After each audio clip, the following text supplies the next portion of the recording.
नमस्कार, मैं हूँ संजय शर्मा। आप देख रहे हैं 4 पीएम न्यूज़ नेटवर्क। अभय द्विवेदी जी के साथ रोज़ शो करता हूँ। अब मैंने जो आज शो किया उसमें मैंने अभय जी से पूछा कि अभय जी, ये हज़ारों करोड़ रुपया कॉर्पोरेट ने झोली भर-भर के भारतीय जनता पार्टी को दिया है। कारण क्या है कि क्यों एक-एक कॉर्पोरेट 100-100, 2-2, 3-300 करोड़ रुपए दे देता है? कभी देश ने ये जानने की कोशिश करी या सरकारों ने बताने की कोशिश करी या पार्टी ने बताने की कोशिश करी ये 100 करोड़ 500 करोड़ रुपए दे रहा है, इसके पीछे सरकार इसका क्या-क्या काम कर रही है? पिछले दिनों इलेक्टोरल बॉन्ड का घोटाला सामने आया था। पता चला जिनके यहाँ ईडी की जाँच हो रही है, जो सीबीआई में है, जो इनकम टैक्स में है, इधर डाला करोड़ों रुपया, उधर क्लीन चिट मिल गई। तो क्या पाप धोने की मशीन बन गई है सरकार? क्या गुनाह छुपाने की मशीन बन गई है भारतीय जनता पार्टी? जो कॉर्पोरेट इतना करोड़ों रुपए भर-भर के दे रहा है, खेल क्या है? दूसरा बात अभय द्विवेदी जी ने बड़ी बढ़िया बताई। ये जो ईवीएम का झोल है, ये जो वोट परसेंटेज बढ़ने का झोल है, उनका कहना था कि क्या भारतीय जनता पार्टी और चंद्रबाबू नायडू ने मिलकर पहली प्लानिंग करी थी? कुछ सीटें ज्यादा चंद्रबाबू नायडू को इसी खेल के तहत दिलाई गई। और नीतीश क्या करने वाले हैं राजनीति में? नीतीश क्या पलटी मारने वाले हैं? इन तमाम मुद्दों पर बहुत शानदार बातचीत है अभय द्विवेदी जी से। आपसे रिक्वेस्ट है कि पूरी बातचीत सुनिएगा, चैनल को सब्सक्राइब और ज्वाइन जरूर कीजिएगा। चलते हैं अभय द्विवेदी जी की। 4 पीएम न्यूज नेटवर्क में स्वागत है अभय द्विवेदी जी आपका। आपने भी एक खबर देखी होगी, सोशल मीडिया पे बड़ा छा रही है कि जो कॉर्पोरेट हाउस है वो भारतीय जनता पार्टी को दनादन करोड़ों रुपए चंदा दे रहा है। को लग रहा है कि ये 100 50 150 करोड़ रुपए चंदा दे दोगे तो धंधा आसान हो जाएगा। और पहले भी देखा है इलेक्टोरल बॉन्ड की जब जिक्र हुआ, बातचीत आई, तो उसमें कई ऐसे खुलासे हुए कि इधर कंपनी ने चंदा दिया, उधर उसको ठेके मिल गए। इलेक्टोरल बॉन्ड के पैसे को वापस करने वाली बात को चंद्रचूड़ साहब ने कही नहीं। चंद्रचूड़ साहब भूल गए। उनको लगा कि वो डांट लगा दो, इलेक्टोरल बॉन्ड रद्द कर दो, भविष्य में ना लेंगे, काम चल जाएगा। लेकिन पिछली बार जो चंदा लिया गया इलेक्टोरल बॉन्ड से, छुपा के वो वापस हो या उसकी बात कुछ आगे जाँच हो, वो सब खत्म हो गया। इस बात की भी जाँच नहीं हुई कि जिन दागी कंपनियों पे, जिन पे ईडी का, इनकम टैक्स का, सीबीआई का शिकंजा था, वो भारतीय जनता पार्टी को करोड़ों चंदा देकर गंगा जी नहा लिए। उसके बाद उनके सारे विवाद खत्म हो गए, उनके ऊपर आरोप खत्म हो गए। क्या लग रहा है ये कॉर्पोरेट इतनी झोली भर-भर के पैसा दे रहा है, नौकरियाँ देता नहीं है, लेकिन बीजेपी को करोड़ों रुपए देता है। ये बात कहाँ तक हजम हो सकती है और क्या कारण होगा कि भाजपा को इस तरह दोनों हाथों से पैसा लौटा रहा है? संजय जी, ये चंदा जो भाजपा को मिला है 2023-24 में, ये 2,200 करोड़ रुपए के बराबर चंदा है। 2,200 करोड़ का चंदा। ये कोई छोटी मोटी रकम नहीं है। अच्छा, हम सब जानते हैं कि भारत के बड़े बड़े जो कारपोरेट घराने हैं, यानी कारपोरेट सेक्टर है निजी क्षेत्र में, उसके पास 1.5 लाख करोड़ से ज्यादा की पूंजी, ज्यादा की नकदी उसकी तिजोरियों में बंद है।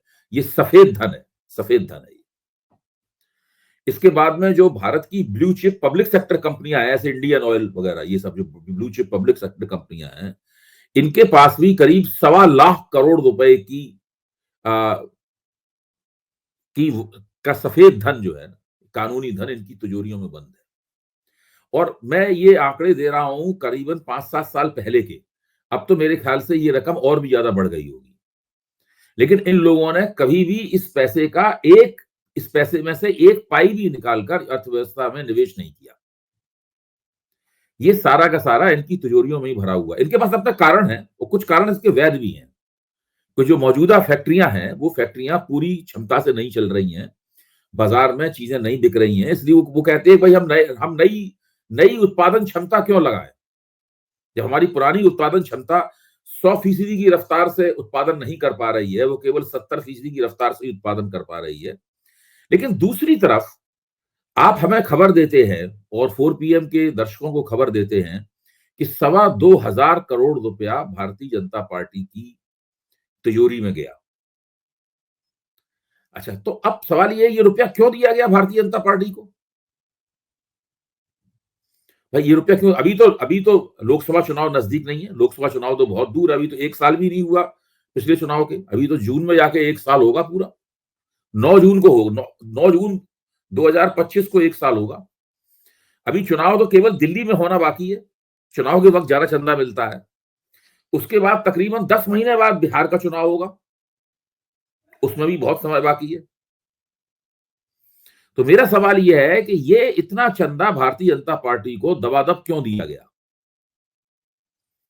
अच्छा, मेरा दूसरा सवाल यह है कि ये इस चंदे का जरिया आप देखिए, इस चंदे को मुख्य तौर पर इलेक्टोरल ट्रस्ट के जरिए दिया गया है। अब इलेक्टोरल ट्रस्ट जो है ना, पहले ये लोग वो खरीदते थे, इलेक्टोरल बॉन्ड्स खरीदते थे, लेकिन जब सुप्रीम कोर्ट ने इलेक्टोरल बॉन्ड को अवैध और संविधान विरोधी घोषित कर दिया, तब भी इलेक्टोरल ट्रस्ट नहीं भंग हुए। ये इलेक्टोरल ट्रस्ट अभी भी बने हुए हैं। जो खबर आई है उसमें करीबन 723.67 करोड़ रुपए का चंदा प्रूडेंट इलेक्टोरल ट्रस्ट से भाजपा को मिला है। एक ट्रस्ट ने केवल 725 करोड़ रुपए का चंदा दिया है। एक दूसरा ट्रायम्फ इलेक्टोरल ट्रस्ट है जिसने 127 करोड़ से भी ज्यादा का चंदा भारतीय जनता पार्टी को दिया है। एक सोलर एनर्जी बनाने वाली कंपनी है, सौर ऊर्जा बनाने वाली कंपनी है, उसने अकेले 51 करोड़ रुपया चंदा दिया है। वैक्सीन बनाने वाली कंपनी ने 50 करोड़ रुपए से ज्यादा का चंदा भारतीय जनता पार्टी को दिया है। अच्छा, अब ये सब जो चंदे आ रहे हैं, आखिरकार भारतीय जनता पार्टी इस पैसे का करती क्या है? ये एक बहुत बड़ा सवाल है, इसकी पब्लिक स्क्रूटनी होनी चाहिए। ये बहुत महत्वपूर्ण है, इसकी पब्लिक स्क्रूटनी होनी चाहिए और सार्वजनिक जीवन में भारतीय जनता पार्टी से पूछा जाना चाहिए कि भाई आपको जो रुपया मिल रहा है, इस रुपए का आप करते क्या है? क्या देश भर में भारतीय जनता पार्टी के लिए जो बड़े बड़े दफ्तर, भव्य दफ्तर बने गए हैं, वो इस पैसे से खरीदे गए हैं? क्या राष्ट्रीय स्वयंसेवक संघ ने अपने संगठनों के लिए जो भव्य दफ्तर बनाए हैं, पहले तो बहुत सादा तरीके से किराए के फ्लैट्स वगैरह में कई लोग काम किया करते थे, मिडिल क्लास मध्यवर्गीय शैली थी अपना दफ्तर चलाने की, क्या इस पैसे से वो वहां पे हुआ है? मतलब हो क्या रहा है इस पैसे से? क्या यही पैसा है जिससे सरकारें तोड़ी जाती हैं, विधायकों की खरीद फरोख्त होती है? क्या महाराष्ट्र में जो चुनाव लड़ा गया है उसमें ये पैसा खर्च हुआ है? क्या झारखंड में चुनाव लड़ा गया है उसमें ये पैसा खर्च हुआ है?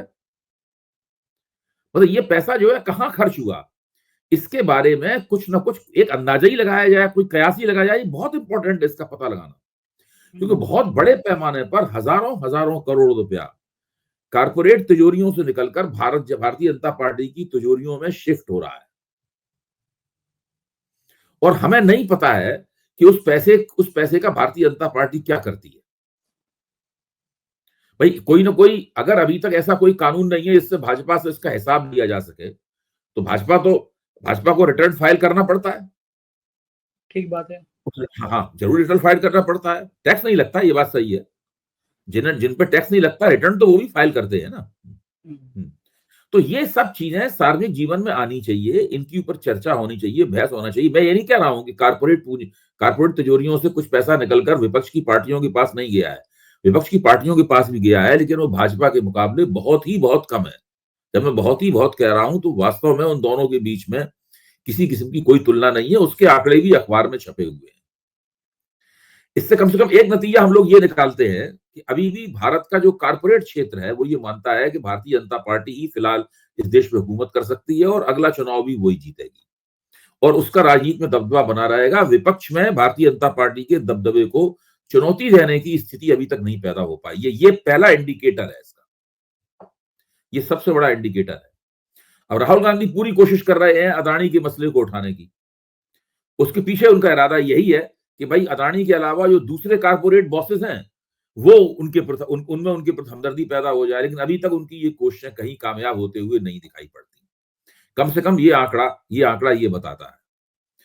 सुप्रीम कोर्ट में जाना चाहिए और सुप्रीम कोर्ट में ये आंकड़ा रख के किसी तरीके से एक पब्लिक इंटरेस्ट लिटिगेशन, एक जनहित याचिका दायर करनी चाहिए विपक्षी दलों को या विपक्षी दलों के बुद्धिजीवियों को या नागरिक अधिकार के संगठनों को, ताकि भारतीय जनता पार्टी से पूछा जा सके कि आप भाई इस खर्चे का साफ हिसाब दीजिए। अब भाजपा का जो दिल्ली का दफ्तर है, जो नेशनल ऑफिस है, जो राउज एवेन्यू पे दीनदयाल उपाध्याय मार्ग पे बना है, नई दिल्ली स्टेशन के बहुत करीबी है। अब एक सड़क के उस तरफ तो मिंट है, टकसाल है मतलब जो है, और सड़क के इस तरफ भारतीय जनता पार्टी, थोड़ा ही बहुत फर्क है दोनों के बीच में। अब आप देखिए, टकसाल में नोट छपता है, टकसाल में नोट छप के कारपोरेट तिजोरियों में पहुंचता है अर्थव्यवस्था के जरिए। वहां से उस नोट का एक बड़ा हिस्सा उड़ता हुआ जो है भारतीय जनता पार्टी की तिजोरियों में पहुंच जाता है। अब आप सोचिए क्या हो रहा है, मुल्क इसी तरीके से चल रहा है। 80 करोड़ लोगों को मुफ्त अनाज दिया जा रहा है। वो ना कारपोरेट तिजोरी से जा रहा है पैसा, ना भारतीय जनता पार्टी की तिजोरी से पैसा जा रहा है। वो वो पैसा पब्लिक एक्सचेकर से जा रहा है, सरकारी खजाने से जा रहा है पैसा। टैक्स का तो ये पैसा। हाँ हाँ, वो पब्लिक एक्सचेकर में पैसा कहां से आता है? वो हमारी और आपके जैसे लोगों की जेब से आता है। हम सब लोग जानते हैं कि हिंदुस्तान का जो गरीब आदमी है वो टोटल जीएसटी का 60% से ज्यादा गरीब आदमी की जेब से जाता है। यानी जो व्यक्ति निम्न आय वर्ग में आता है, यानी जिसकी आमदनी 5-10 हजार रुपए महीने से भी कम है इसकी आमदनी, वो टोटल पूरे जीएसटी का अगर 100 रुपए जीएसटी कहीं जाता है तो 100 में से 60 रुपया उस गरीब आदमी की जेब से पहुंचता है। 40 रुपया सक्षम और समृद्ध लोग देते हैं। अच्छा, ये जो पूरी अर्थव्यवस्था का पूरा प्रपंच है, इस प्रपंच का पर्दाफाश कौन करेगा? अभी भारत के पूर्व प्रधानमंत्री मनमोहन सिंह का देहांत हो गया, बड़ी उन्हें श्रद्धांजलियां दी जा रही हैं।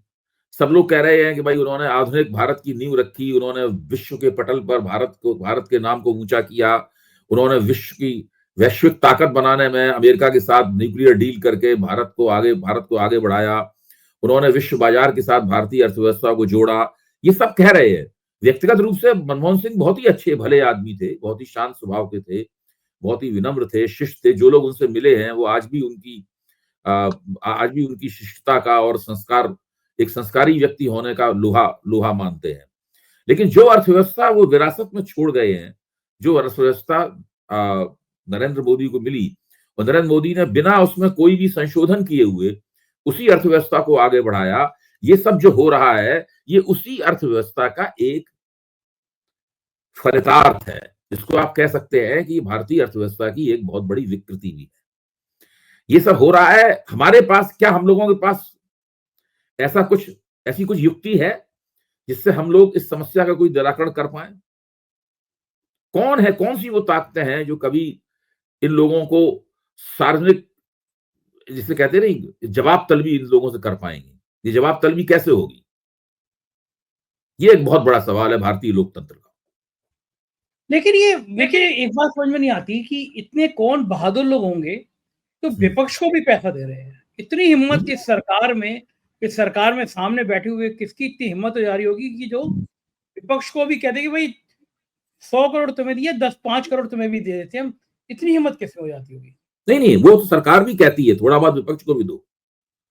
देखिए, लोकतंत्र का फसाड बनाए रखना है। लोकतंत्र का जो एक वो फसाड किसे कहते हैं, अंग्रेजी का शब्द है, जिसे कहते हैं कि सामने जो एक भव्य दीवार होती है उसके ऊपर एक पच्चीकारी होती है और उसके पीछे कुछ और होता है। मतलब जो है वो एक पच्चीकारी, लोकतंत्र की पच्चीकारी जो है वो बनाए रखनी है। ये ठीक इसी तरीके से है जैसे मैं एक कमर्शियल चैनल पे मुझे बुलाया जाता है, उस कमर्शियल चैनल पे एक एंकर होता या होती है, एक राष्ट्रीय स्वयंसेवक संघ का विचारक होता या होती है, एक भारतीय जनता पार्टी का अधिकृत प्रवक्ता होता है, एक तथाकथित रूप से वरिष्ठ पत्रकार होता है। ये सारे के सारे लोग एक ही विचारधारा के होते हैं। उसमें एक व्यक्ति मैं या मेरे जैसा कोई एक व्यक्ति होता है जिससे उम्मीद की जाती है कि वो थोड़ी बहुत आलोचना पेश करेगा। क्यों बोला? निष्पक्षता का फसाड बनाए रखना है, निष्पक्षता का भ्रम जो है ना, उनको निष्पक्षता का अपने आवरण में लपेटे रखना है अपने कार्यक्रम को। तो लोकतंत्र का एक फसाड बना हुआ है, लोकतंत्र का एक आवरण में, लोकतंत्र का आवरण है जिसके अंदर ये पूरी की पूरी चीजें चल रही हैं। इसमें विपक्ष को भी थोड़ा बहुत पैसा दिया जाता रहेगा, बशर्ते विपक्ष एक दिन अपनी ताकत इतनी बढ़ा ले कि लोगों को लगने लगे कि भाई अब ये मोदी सरकार को अपदस्थ कर सकता है। तब आप देखिएगा तुरंत मोदी को मिलने वाले पैसे कम हो जाएंगे, विपक्ष को मिलने वाले पैसे बढ़ जाएंगे। लेकिन ऐसा कब होगा, कैसे होगा, किसी को नहीं पता। ये बात तो ठीक है कि कब होगा ये तो नहीं कहा जा सकता, और इसी भ्रम में सब लोग रहेंगे कि एक दिन हकीकत खुलेगी, कारपोरेट के अपने इंटरेस्ट क्या हैं, किसको ठेका, किसको पट्टा, क्यों कारपोरेट ने दिया। अब वो खुलेगा नहीं खुलेगा, ये भविष्य के गर्त में है, बड़ा मुश्किल है कि सत्ता के में रहते हुए बीजेपी के कुछ खुल पाएगा। कुछ राजनीति की खबरों की तरफ चलते हैं, बिहार चलते हैं। बिहार में बड़ा गरमा-गर्मी है। डिप्टी सीएम ने कह दिया कि भई बड़ी तमन्ना है कि अगला सीएम बीजेपी का होना चाहिए। नीतीश बाबू फूले हुए हैं, वो एक अम्बेडकर जी की फ़ोटो ले आए और बाकायदा उसका ट्वीट करा दिया उन्होंने। बिहार का जो खेल चल रहा है, हम्म। नीतीश के दम पर जो सरकार चल रही है, केंद्र की मोदी सरकार चल रही है, बिहार में जो उठा-पटक हो रहा है, क्या ये एक लंबे परिणाम तक जा सकती है चीज़ें? देखिए, जब लोकसभा चुनाव के लिए नीतीश कुमार के साथ सौदेबाजी हो रही थी सीटों की, तो बहुत सारे समीक्षकों का ये कहना था कि नीतीश कुमार को लोकसभा चुनाव के बाद में, लोकसभा चुनाव में ही सबसे पहले इनकी सीटें काट दी जाएंगी, कम कर दी जाएंगी, और उसके बाद विधानसभा चुनाव आते आते इनको ढक्कन बना दिया जाएगा, क्योंकि भारतीय जनता पार्टी अपना अलग से प्रधानमंत्री बनाना चाहती है। लेकिन हुआ क्या, नीतीश कुमार जितनी सीटें मांग रहे थे, नरेंद्र मोदी ने विशेष आदेश जारी किया कि नीतीश कुमार को वो सीटें दे दी जाए, और बिहार की भारतीय जनता पार्टी क्रंदन करते रह गई।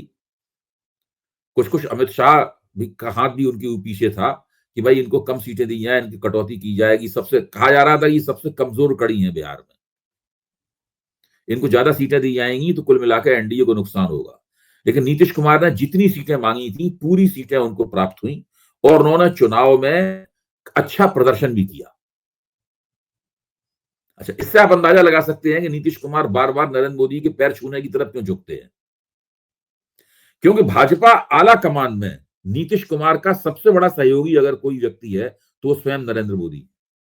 नरेंद्र मोदी इस बात को अच्छी तरह जानते हैं कि बिहार में अगर भाजपा अकेले लड़ी तो वो उसकी स्थिति अच्छी नहीं रहेगी, भले ही उसे कहा जाए। इसीलिए वो चाहते हैं कि अभी नीतीश कुमार के साथ जुड़ के ही आगे आगे बढ़ाया जाए। क्योंकि बिहार के उप मुख्यमंत्री ने, सिन्हा साहब ने, जब ये वक्तव्य दिया, अटल बिहारी वाजपेयी की उस पर बोल रहे थे, और उन्होंने कहा कि अटल जी को सच्ची श्रद्धांजलि होगी अगर हम बिहार में अपनी सरकार अलग से बनाए। उसके तुरंत बाद उनको लगा कि ये गड़बड़ हो गया, तो उन्होंने फौरन कहा नीतीश कुमार ही एनडीए के नेता है। दूसरा वक्तव्य उन्होंने ये दिया बाद में सफाई देते हुए। तो नीतीश कुमार आज भी अपनी तमाम समस्याओं के बावजूद, अपने बुढ़ापे के बावजूद, आज भी भारतीय जनता पार्टी की बिहार में मजबूरी बने हुए हैं। वो जो पिछले विधानसभा चुनाव में जो प्रयोग किया था भाजपा ने, कि चिराग पासवान के जरिए नीतीश कुमार को अंडरकट किया गया था, वो प्रयोग करने की स्थिति में आज भाजपा मुझे कम से कम नहीं दिखाई पड़ रही है। क्योंकि अगर वो प्रयोग किया जाएगा तो उसके बारे में पता लग जाएगा। कुछ कुछ इस तरह की हलचलें उस वक्त शुरू हुई जब पहली बार गिरिराज सिंह ने जनता दल यूनाइटेड के विरोध के बावजूद उन्होंने हिंदू स्वाभिमान यात्रा निकाली। इसका जनता दल यूनाइटेड ने उसका कड़ा विरोध किया, आलोचना की उसकी, लेकिन फिर भी वो हिंदू स्वाभिमान यात्रा निकाली गई। उसके बाद उप मुख्यमंत्री महोदय ने ये वक्तव्य दे दिया। अच्छा, उसके बाद आरजेडी ने इस कमजोरी को भांपा, राष्ट्रीय जनता दल ने, तेजस्वी यादव ने यह वक्तव्य दिया कि एनडीए को चाहिए कि नीतीश कुमार को मुख्यमंत्री पद का चेहरा घोषित करके दिखाए। अभी तक एनडीए की तरफ से इस बात का कोई भी जवाब नहीं मिला है। लेकिन जिस तरह की राजनीति बिहार में है, मैं कहूंगा कि भारतीय जनता पार्टी का जो बिहार का नेतृत्व है, उसमें एक स्ट्रांग लॉबी है, एक बहुत मजबूत लॉबी है, जो चाहती है कि नीतीश कुमार से पल्ला झाड़ लिया जाए और इस बार विधानसभा में भारतीय जनता पार्टी प्रयोग करे और अकेले दम पर चुनाव लड़े। या नीतीश कुमार को, उसका बहुत सीधा तरीका है, नीतीश कुमार को इतनी कम सीटों का प्रस्ताव किया जाए कि वो अपने आप ही अलग हो जाएंगे, वो समझ जाएंगे कि हमारा पत्ता साफ होने वाला है। तो वो तो बहुत बहुत बहुत तरीके हैं, उसके लिए गठजोड़ तोड़ने की जरूरत नहीं, नीतीश कुमार खुद ही उस गठजोड़ को तोड़ देंगे। और नीतीश कुमार भी जानते हैं कि अब चुनाव में जो है वो साल भर से भी कम समय रह गया है, इसलिए उन्होंने अपनी सक्रियता बढ़ा दी है। उन्हें दलितों के वोट भी चाहिए, उन्हें अति पिछड़ों के वोट भी चाहिए, तो उसके लिए अंबेडकर की तस्वीर ले जाना जरूरी है, और वो भारतीय जनता पार्टी को बहुत अखर रहा है। तो इस वक्त इसे कहते नहीं कि the politics of Bihar is pregnant with the new possibilities. Bihar की राजनीति के पेट में कुछ नई संभावनाएं पक रही हैं। वो संभावनाएं किस रूप में आगे निकलकर सामने आएंगी, किस रूप में अपने आप को व्यक्त करेंगी, ये जल्दी ही हम लोगों को, मेरे ख्याल से 2-3 महीने में इसी तरह घटनाक्रम चलता रहा तो पता लगेगा। लेकिन ये बात आपकी सही है कि वहां सब कुछ ठीक नहीं है, क्योंकि भारतीय जनता पार्टी की अपनी जो राजनीतिक महत्वाकांक्षाएं हैं वो राजनीतिक महत्वाकांक्षाएं उसे नीतीश कुमार को अंडरकट करने की तरफ ले जा रही हैं। वो अंडरकट किस तरीके से किया जाएगा, क्या फिर से कोई नया चिराग पासवान आएगा वो उनको अंडरकट करेगा, वो कैसे क्या होगा ये अभी निकट भविष्य में हम लोगों को मालूम पड़ेगा। अच्छा, नायडू साहब बढ़िया हैं, चंद्रबाबू नायडू। जैसी हम्म, सरकार डगमगाती है, नीतीश नाराज हो जाते हैं, वो पहुंच जाते हैं हमारे राज्य को इतनी वित्तीय सहायता और दे दीजिए, इतना पैसा हम्म। और दे दीजिए। मतलब ये बढ़िया है कि इधर डगमगाए, उधर वो आप पैसा मांगने पहुंच जाओ। मोदी जी नहीं, थोड़ा उनके सा। पास तो उनके पास तो एक और तुरुप का पत्ता है नायडू साहब के पास। हम्म, वो तुरुप का पत्ता यह है कि भाई जगन मोहन रेड्डी के ऊपर आरोप है ना कि उनको, जगन मोहन रेड्डी की सरकार में उनको आरोप है कि भाई उनको उस पूरे मसले में रिश्वत दी गई, जिस मसले में जिसकी फिरोजपुर अडानी के खिलाफ वहां मुकदमा है, जगन मोहन खिलाफ आरोप है ना। तो नायडू ने संसद में वहां बिहार आंध्र प्रदेश विधानसभा में ये कह रखा है।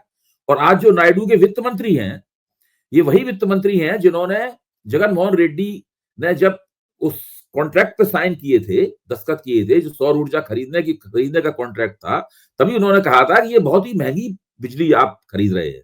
इसका ये करके उन्होंने बाकायदा अपना बयान दर्ज कराया, तो ऑफिशियली उनका विरोध बयान वहां पर दर्ज है। वही आज वित्त मंत्री है। इसके बावजूद भी चंद्रबाबू नायडू कोई जांच नहीं करा रहे जगन मोहन रेड्डी की।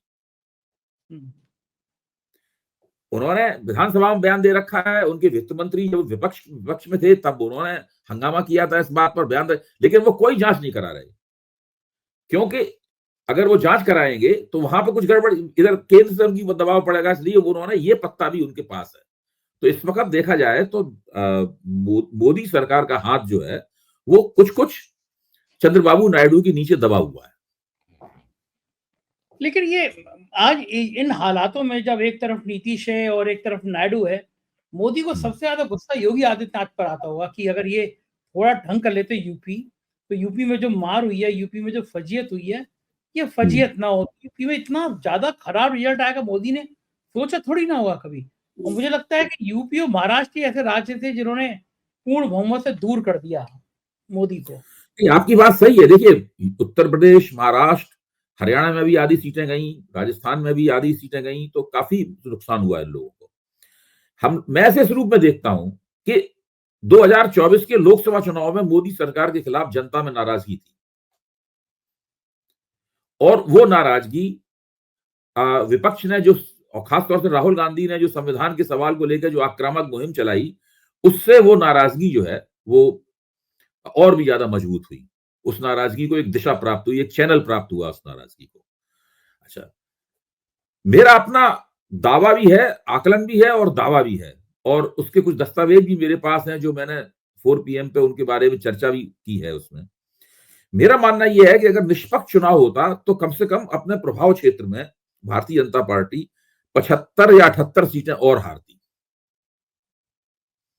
तो भाजपा ने बहुमत खोया, भाजपा ने बहुमत खोया। 63 सीटें तो साफ कम दिखाई पड़ रही है भाजपा की।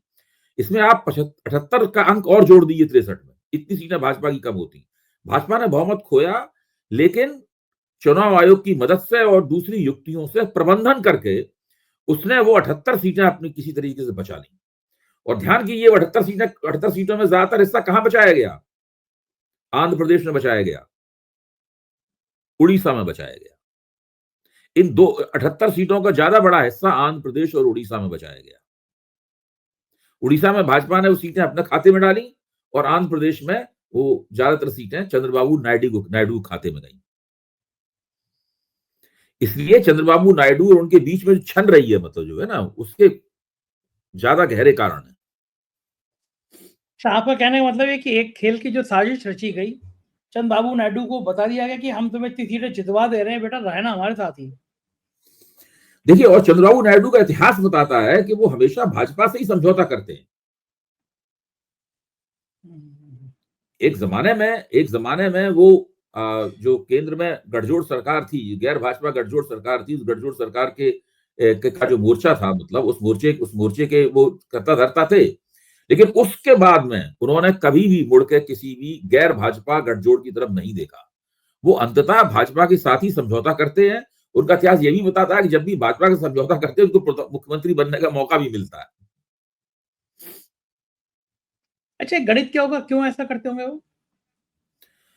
भाई बहुत होशियार आदमी है, बहुत चालाक आदमी है। और चंद्रबाबू नायडू का जो उभार है देश की राजनीति में, ये वही समय है जब भाजपा का भी उभार धीरे धीरे करके क्षेत्रीय शक्तियों की मदद से हो रहा था। एक तरह से देखा जाए ये दोनों साथ साथ उभरे हैं, चंद्रबाबू नायडू और भारतीय जनता पार्टी, हिंदुत्व की राजनीति, ये दोनों साथ साथ भारतीय राजनीति में उभरे हैं, इसलिए एक दूसरे के साथ जुड़े हुए भी हैं और ये कहा एक जाता है दूसरे को काफी समझते भी हैं, एक दूसरे को ये लोग काफी समझते भी हैं। अच्छा, तो ये जो ईवीएम का लोचा हुआ है या मतदान में वोट बढ़ाने का खेल हुआ है, आपका कहना ये है कि नायडू और बीजेपी की ये पहले से प्लानिंग रही होगी कि तुम्हारी सीटें, तुम्हारा वोट प्रतिशत, तुम्हारा ईवीएम का खेल ये सब कर देंगे? अब ये एक रहस्य, इस बात में रहस्य का आवरण है जिसको हम अभी तक वेधा नहीं जा सका है कि आखिरकार ये सब होता कैसे है। ये पहले से प्लानिंग होती है या चुनाव के दौरान ही जब इनपुट मिलते हैं, पता लगता है कि कहाँ पे आप कमजोर हैं, कहाँ पे कौन सी सीट आपके हाथ से निकल रही है, कितने वोटों से निकल रही है, कितने वोटों का इलेक्टोरल मशीन में इंजेक्शन लगाया जाए तो फिर आप ईवीएम इंजेक्शन लगाया जाए तो आप वहां पे जीत सकते हैं, कहाँ कैसे क्या हो, इसमें वोटें कैसे बैठाई जाए, ये सब बातें जो है ना वो अभी ठीक से ये पता नहीं है कि ये सब कैसे होता है ये बात निकल के साफ हो गई है, लेकिन इसका प्रोसेस क्या है, इसकी प्रक्रिया क्या है, इसका मोडस ऑपरेंडाई क्या है, ये पता लगना अभी बाकी है। ये पता लग जाएगा तो सारा भेद ही खुल जाएगा फिर। बिल्कुल ठीक बात है और बड़ा क्योंकि रहस्य में है। क्योंकि ये लोग कहीं पे ये कर पाते हैं और कहीं पे नहीं कर पाते हैं। नहीं भी जैसे कर कि आंध्र पाते प्रदेश हैं। में कर पाए, उड़ीसा में कर पाए, अभी हरियाणा में कर पाए, है। लेकिन आप देखिए ना उत्तर प्रदेश में नहीं कर पाए थे, क्यों? सबसे बड़ी बात यह है कि उत्तर प्रदेश में दरअसल इनकी शक्तियों के बीच में एकता नहीं थी। मैं तो इसीलिए मानता हूं कि उत्तर प्रदेश की पराजय का ठीकरा जो है अमित शाह के दरवाजे पे भी फूटना चाहिए। अगर ये योगी आदित्यनाथ से न लड़ गए होते और दोनों इतना बड़ा मतलब फर्क नहीं पड़ गया होता, दोनों के बीच में अंतराल नहीं पड़ गया होता, तो हो सकता है कि उत्तर प्रदेश में ये लोग एकताबद्ध होकर चुनाव लड़ पाते। ठीक बात है और नतीजे कुछ और भी आ सकते थे। जी। सही बात है, बिल्कुल ठीक बात है। बहुत-बहुत शुक्रिया अभय जी, आपने इतना कीमती समय दिया। Thank you sir. ये थे अभय दुबे जी और पूरी बातचीत आपने सुनी होगी, मुझको यकीन है ये बातचीत आपको अच्छी लगी होगी, कुछ जानकारियाँ मिली होंगी। कैसी लगी बातचीत मैं आपकी राय का इंतज़ार करूँगा। शुक्रिया, थैंक यू।